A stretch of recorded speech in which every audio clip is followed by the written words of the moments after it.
Seems they're all getting a little bit more active now. All of them standing at least. There's not much going on. They're sort of just checking out the environment, smelling, looking around. Not ruminating that much. Again, they would have done most of the ruminating during the course of the night. So they'll sit filling up their stomachs again with some grass. Who knows what else? Maybe even go for a drink, although it does look like they might just move off and start grazing. And then of course, as we say that, they lie down. They lie down. That's the one female in this group. It's quite an interesting group. They've been around for months now. We see them every now and again. Essentially a typical bachelor group, all big, heavy, mature males. And then this is one female that's just been hanging. Oddly enough, I don't see a calf this morning. She used to have a calf with her. We'll have a close look if we can see that calf. Otherwise, that'll show you why the big males are comfortable and safe in this group, but maybe the calf got taken out by lions. We'll have a look around now. I haven't seen. Have you seen him at all, Helen? No, I think the calf was taken down a while ago by a male lion. Okay. Yeah. About a month ago or more. All right. A bit closer. They are quite relaxed. Just get some nice light in them. They're sort of walking away from us at the moment.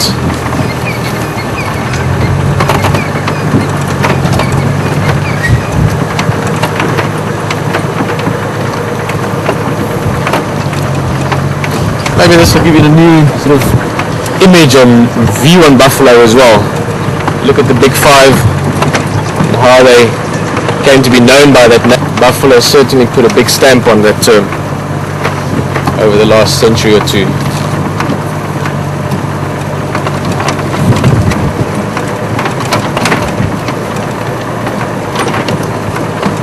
Morning, guys. We come in peace.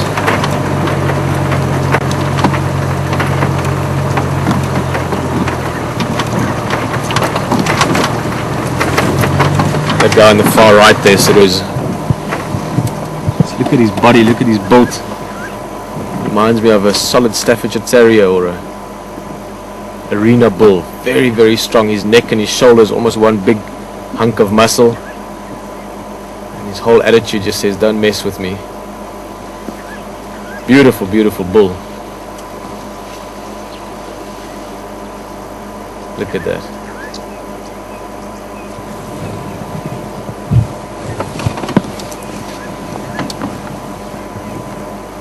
That oxpecker, watch the oxpecker carefully, it might even climb into the buffalo's ear.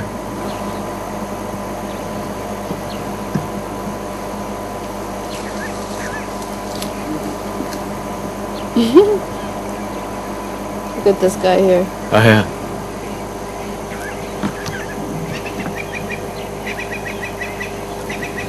Bull having a bit of a rub there, you can see all the insects just coming off him. Touch into that weeping wattle. I guess in this case we'll call it a bush. They do vary between bushes and trees, depending on how they're growing.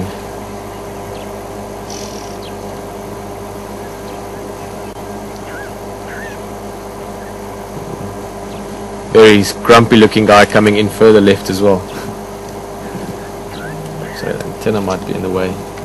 Yeah, a little bit. You can have a look at him.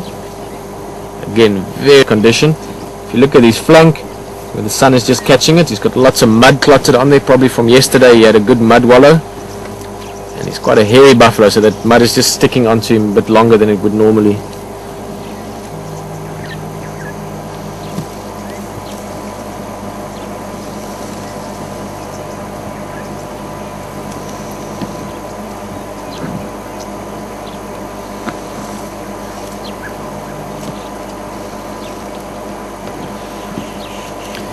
Very different looking animals. Just take these two individuals. There's another one moves his head behind the other one. But if you start looking at a herd even, or the group like this, quite quickly see that they look extremely different. I mean, the facial structures even. The bull that's in the foreground now has got quite a long face. Compared to the guy at the back, it's got a much more compact face, a much more handsome buffalo to the right of the two. And if you start seeing some of the bigger herds as well, where you often look at them, different bulls or different cows quite easily, maybe from obvious differences like a bent horn or a broken horn, or maybe a spectacular large set of horns, down to maybe a missing tail, and then just also facial features. You get some buffalo that are almost pretty, and you get some buffalo that are anything but pretty. I wonder if they think the same thing about us, like, those people all look the same. Yeah. They can start to like recognize us. Buffalo that are down in Kruger where they hardly ever see people probably still run away from cars.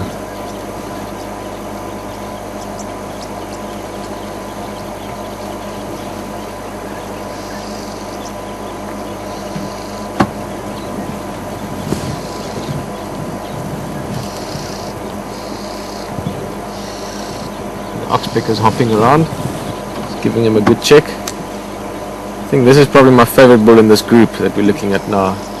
He's like he's eating 24 eggs and 2 chickens a day and spending the rest of the time in the gym. Super solid.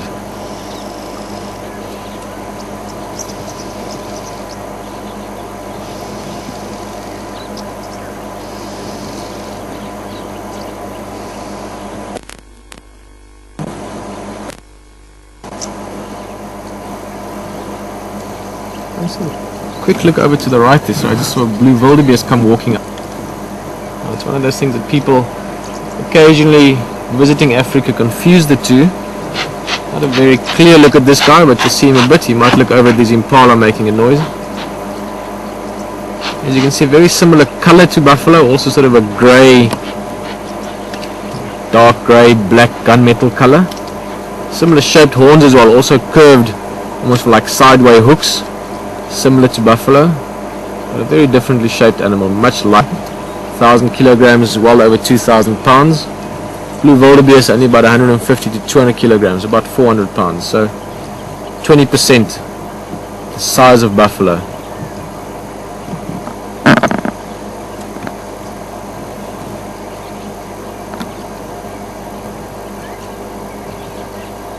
But once you've seen both blue wildebeest and buffalo once, shouldn't mistake them ever again. Buffalo have got a very specific feel to it, so you get a sense of sort of sternness, unforgiving strength,